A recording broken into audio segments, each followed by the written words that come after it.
కథా రచయిత నుండి డైరెక్టర్ గా మారి తీసిన 3 సినిమాలతో ఏదో ఒక సందేశాన్ని అందిస్తూ బ్లాక్ బస్టర్ హిట్స్ కొట్టారు దర్శకుడు కొరటాల శివ.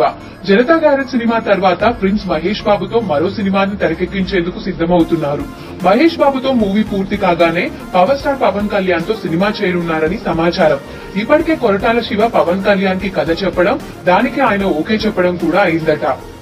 పవన్ కళ్యాణ్ ప్రస్తుతం రాజకీయాలలో ప్రధాన పాత్ర పోషిస్తున్నారు. 2019 ఎన్నికల్లో జనసేన పార్టీ తరపున పోటీ చేస్తున్నారు కనుక రాజకీయ నేపథ్యంలో ఒక సినిమాని తెరకెక్కించి మంచి మెసేజ్ ని ప్రజలకు అందించాలని పవన్ కళ్యాణ్ చూస్తున్నారట. అందుకే ఒక పక్క మహేష్ బాబు సినిమా పనుల్ని పూర్తి చేస్తూనే మరోవైపు పవన్ కళ్యాణ్ మూవీకి సంబంధించిన స్క్రిప్ట్ వర్క్ ని కూడా స్టార్ట్ చేశారట కొరటాల శివ. అయితే ప్రస్తుతం పవన్ కళ్యాణ్ త్రివిక్రమ్ డైరెక్షన్ లో చేస్తున్న మూవీ పూర్తి కాగానే కొరటాల శివ డైరెక్షన్ లో మూవీని స్టార్ట్ చేయనున్నారని సమాచారం.